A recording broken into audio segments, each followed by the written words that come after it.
नमस्कार दोस्तों, स्वागत है आप सभी का आपके अपने YouTube चैनल नॉलेज पंडित पर। दोस्तों हम आपके लिए लेकर आए हैं 100 जीके वन लाइनर क्वेश्चंस। बहुत ही स्पीड में वीडियो होगा तो पूरा अंत तक ज़रूर देखें, आपका एक अच्छा रिवीजन हो जाएगा। अपने ग्रुप में अपने दोस्तों के साथ ज़रूर शेयर करें। चलिए शुरू करते हैं। हर एग्जाम के लिए इंपॉर्टेंट क्वेश्चंस है। सबसे पहला प्रश्न है, दक्कन, काठियावाड़ तथा कच्छ भारत की किस प्रकार की स्थलाकृतियाँ हैं? तो ये सभी प्रायद्वीपीय स्थलाकृतियाँ हैं। भारतीय सर्वेक्षण विभाग का क्षेत्रीय कार्यालय इनमें से किस स्थान पर है? तो ऑप्शनल को ही हमने यहाँ पर वन लाइनर बना दिया है। तो भारतीय सर्वेक्षण विभाग का क्षेत्रीय कार्यालय कलकत्ता, बेंगलुरु, आबू राइट आंसर हो जाएगा।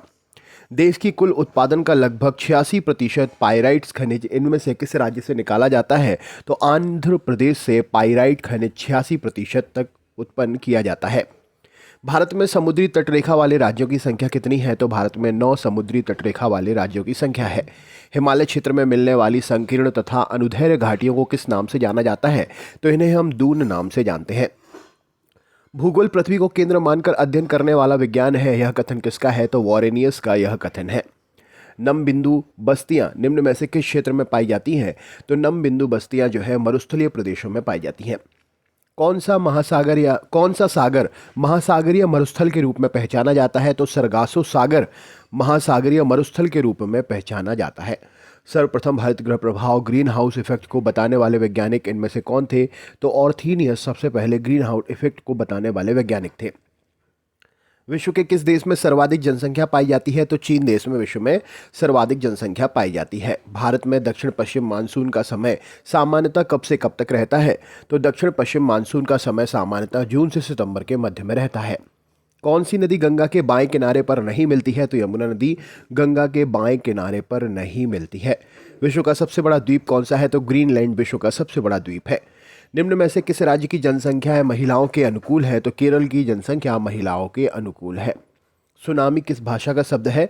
तो सुनामी जापानी भाषा का शब्द है। भारत में तंबाकू का सर्वाधिक मात्रा में निर्यात करने वाला बंदरगाह कहाँ पर स्थित है? तो यह चेन्नई में स्थित है। पृथ्वी की आकृति सर्वोत्तम ढंग से किस शब्द से स्पष्ट की जा सकती है? तो यह लद्वक्ष गोलाभ से हम पृथ्वी की आकृति को स्पष्ट कर सकते हैं। जो पठार चारों ओर से पर्वतमालाओं से घिरे होते हैं उन्हें क्या कहते हैं? तो उन पठारों को अंतरा पर्वतीय पठार कहते हैं। सौर मंडल की खोज किसने की थी? तो कॉपरनिकस ने सौर मंडल की खोज की थी। शुष्क भूमि के लिए सर्वाधिक उचित फसल कौन सी होती है? तो मूंगफली शुष्क भूमि के लिए सर्वाधिक उचित फसल है। भारत की जनसंख्या वृद्धि के इतिहास में कौन सा वर्ष महाविभाजन का वर्ष कहलाता है? तो 1921 का वर्ष महाविभाजन का वर्ष कहलाता है। भारत में सबसे अधिक कॉफ़ी उत्पन्न करने वाला राज्य कौन सा है? तो कर्नाटक भारत में सबसे अधिक कॉफ़ी उत्पन्न करने वाला राज्य है। भारत का कौन सा राज्य सर्वाधिक अभ्रक उत्पादित करता है? तो बिहार राज्य सर्वाधिक अभ्रक उत्पादित करता है। अंडमान निकोबार द्वीप समूह में द्वीपों की संख्या कितनी है? तो लगभग 250 द्वीप है। संख्या की दृष्टि से झारखंड की सबसे बड़ी जनजाति कौन सी है? तो संथाल जनजाति झारखंड की सबसे बड़ी जनजाति है। निम्न में से नर्मदा नदी का उद्गम स्थल क्या है? तो अमरकंटक नर्मदा नदी का उद्गम स्थल है। भारत की तटरेखा की कुल लंबाई कितनी है? तो 8000 किलोमीटर भारत की तटरेखा की कुल लंबाई है।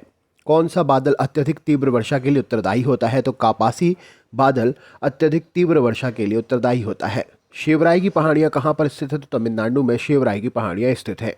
भारत के निम्नलिखित राज्यों में से किस एक का जनसंख्या घनत्व सबसे कम है? तो अरुणाचल प्रदेश का जनसंख्या घनत्व सबसे कम है। लक्षद्वीप में कितने द्वीप समूह हैं? तो लक्षद्वीप में 37 द्वीप समूह हैं। भारत में सर्वाधिक गेहूं उत्पादन करने वाला राज्य कौन सा है? तो उत्तर प्रदेश सर्वाधिक गेहूं उत्पादक राज्य है। भारत के किस राज्य में सर्वाधिक जनसंख्या घनत्व पाया जाता है? तो पश्चिम बंगाल में सर्वाधिक जनसंख्या घनत्व पाया जाता है। ये ऑप्शन के अकॉर्डिंग क्वेश्चन है ना। लौह अयस्क उत्पादन के लिए झारखंड का सर्वाधिक महत्वपूर्ण जिला कौन सा है? तो सिंहभूमि लौह अयस्क के उत्पादन के लिए झारखंड का सर्वाधिक महत्वपूर्ण जिला है। त्रिवेणी नहर में किस नदी से पानी आता है? तो गंडक नदी से पानी आता है। बिहार का विभाजन कर कौन सा नया राज्य बनाया गया था? तो झारखंड राज्य बिहार के विभाजन के फलस्वरूप बनाया गया था। जमशेदपुर किस नदी के किनारे है? तो स्वर्णरेखा नदी के किनारे जमशेदपुर है। निम्नलिखित में से कौन सा स्थान बिहार में वन्य जीवन के लिए प्रसिद्ध है? तो बोधगया बिहार में वन्य जीवन के लिए प्रसिद्ध है। गुजरात की राजधानी का नाम क्या है? तो गांधीनगर गुजरात की राजधानी है। भाखड़ा नांगल बांध किस नदी पर बनाया गया है? तो सतलुज नदी पर बनाया गया है। बिहार की मुख्य खाद्यान्न फसल कौन सी है? चावल, गेहूं, मक्का बिहार की मुख्य खाद्यान्न फसल है। शुष्क भूमि के लिए सर्वाधिक उचित फसल कौन सी है? तो मूंगफली शुष्क भूमि के लिए उचित फसल है। राजस्थान की राजधानी का नाम क्या है? तो जयपुर राजस्थान की राजधानी है। बिहार का कौन सा शहर झारखंड राज्य की राजधानी है? तो यहाँ पर रांची प्रश्न के लिए सही उत्तर हो जाएगा, जो कि अब झारखंड में है। इनमें से कौन सा कथन सत्य है? तो बिहार कोयले और अभ्रक का मुख्य उत्पादक राज्य है, जबकि कोयले वाला क्षेत्र जो है अब झारखंड में चला गया है। लाल रंग का दिखाई देने वाला ग्रह कौन सा है? तो मंगल ग्रह सही उत्तर हो जाएगा। पृथ्वी एवं चंद्रमा के बीच स्थित अंतरिक्ष को किस नाम से जानते हैं? तो उसको सिस लूनर अंतरिक्ष के नाम से जानते हैं। विश्व का सबसे ऊंचा ज्वालामुखी पर्वतीय कोटि पक्षी कहाँ पर है? तो यह इक्वेडोर में स्थित है। एयर इंडिया का मुख्यालय कहाँ पर है? तो मुंबई में एयर इंडिया का मुख्यालय है। सरिस्का पक्षी विहार कहाँ पर स्थित है? तो राजस्थान में सरिस्का पक्षी विहार स्थित है। पृथ्वी की जुड़वा बहन कहे जाने वाले ग्रह का नाम क्या है? तो शुक्र ग्रह को पृथ्वी की जुड़वा बहन कहते हैं। त्रिवेणी नहर में किस नदी से पानी आता है? तो गंडक नदी से पानी आता है। फल उत्पादन की दृष्टि में विश्व में कौन सा स्थान है भारत का? तो द्वितीय स्थान पर है भारत। कानपुर किसके लिए प्रसिद्ध है? तो चमड़ा उद्योग के लिए कानपुर प्रसिद्ध है। कुकी जनजाति के लोग कहाँ पर रहते हैं? तो मणिपुर में निवास करते हैं। इंदिरा गांधी नहर कहाँ से निकलती है? तो हरिके बांध से इंदिरा गांधी नहर निकलती है। नेशनल वुड फॉसिल पार्क कहाँ पर है? तो यह जैसलमेर में है। प्रथम बार मंगल ग्रह पर उतरने वाला अंतरिक्ष यान कौन सा था? तो पाथफाइंडर प्रथम बार मंगल ग्रह पर उतरने वाला अंतरिक्ष यान था। भारत में कितने राज्य तटरेखा से लगे हैं? तो 9 राज्य तटरेखा से लगे हैं। संगमरमर की भूमि के नाम से कौन प्रसिद्ध है? तो इटली संगमरमर की भूमि के नाम से प्रसिद्ध है। उदयपुर की जावरा खाने किसके लिए उत्खनन के लिए प्रसिद्ध है? तो जस्ता के उत्खनन के लिए जावरा खाने प्रसिद्ध हैं। महासागरीय एवं महाद्वीपीय परतों में किसके आधार पर अंतर पाया जाता है? तो घनत्व के आधार पर अंतर पाया जाता है। प्रायद्वीपीय भारत का कौन सा तट शीत ऋतु में अधिकतम वर्षा प्राप्त करता है? तो कोरोमंडल तट शीत ऋतु में अधिकतम वर्षा प्राप्त करता है। कौन सा नगर जापान का डेट्रॉइट के नाम से विख्यात है? तो ओसाका जापान का डेट्रॉइट कहलाता है। खनिज पदार्थों की दृष्टि से कौन सा भारतीय क्षेत्र अधिक समृद्ध है? तो छोटा नागपुर का पठार खनिज पदार्थ की दृष्टि से अधिक समृद्ध है। कौन सा नगर दिल्ली मुंबई मुख्य राजमार्ग पर स्थित नहीं है? तो जोधपुर नगर दिल्ली मुंबई मुख्य राजमार्ग पर स्थित नहीं है। डलहौजी नामक नगर जो कि पर्वतीय नगर है, पर्यटन क्षेत्र निम्न में से किस राज्य में है? तो यह हिमाचल प्रदेश राज्य में है। बाबा बदून की पहाड़ियां निम्न में से कौन से खनिज प्राप्त करने के लिए जानी जाती है? तो यहाँ से लौह अयस्क की प्राप्ति होती है। अगले क्वेश्चन पर चलते हैं।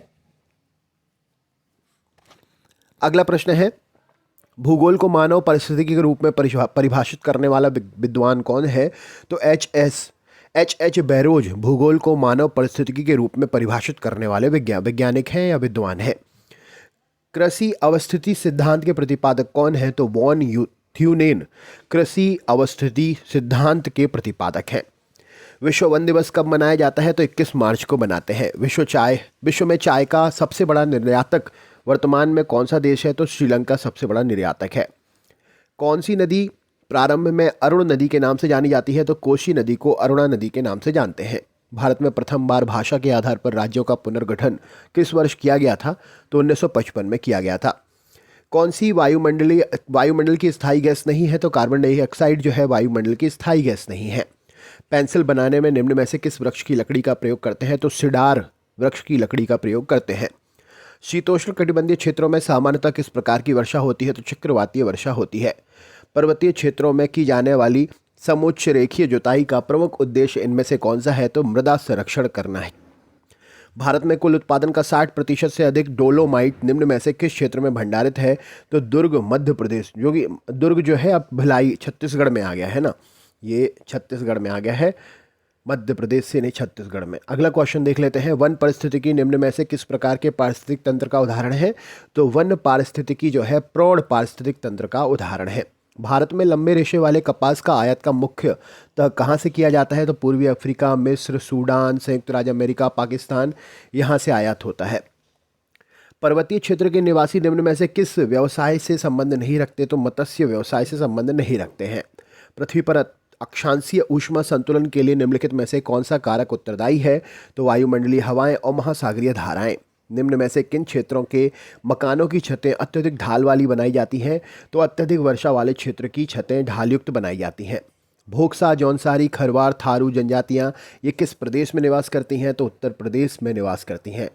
सीमेंट उद्योग की स्थापना में इनमें से किसकी उपस्थिति अत्यधिक प्रभावी है? तो कोयला और जिप्सम की उपस्थिति अधिक प्रभावी है। जल के जलवाष्प में परिवर्तन होने की क्रिया क्या कहलाती है? तो इसे हम वाष्पीकरण कहते हैं। शीतकाल में वर्षा ऋतु और ग्रीष्मकाल शुष्क ग्रीष्मकाल निम्न में से किस जलवायु प्रदेश की विशेषताएं हैं? तो शीतकाल में वर्षा एवं शुष्क ग्रीष्मकाल भूमध्य सागरीय प्रदेश की विशेषताएं हैं। भारत में सबसे पहले 1774 में कोयले का उत्खनन किस स्थान पर किया गया था? तो रानीगंज स्थान पर किया गया था। भारत में प्रथम बहुउद्देशीय नदी घाटी परियोजना का निर्माण किस नदी पर किया गया? तो दामोदर नदी पर किया गया था। चंडीगढ़ नगर के वास्तु योजनाकार कौन थे?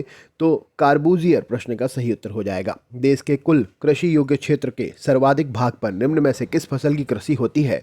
तो चावल की कृषि होती है। विश्व के संपूर्ण धरातलीय क्षेत्र का कितने प्रतिशत भाग कृषि योग्य है? तो 11% भाग जो है वह कृषि योग्य है। निम्न में से कौन सा निजी क्षेत्र के बैंकों में सर्वाधिक जमा होने वाला बैंक है? तो ओरिएंटल बैंक ऑफ कॉमर्स निजी क्षेत्र के बैंकों में सर्वाधिक जमाव वाला बैंक है। सीरीज आगे यूं ही चलती रहेगी।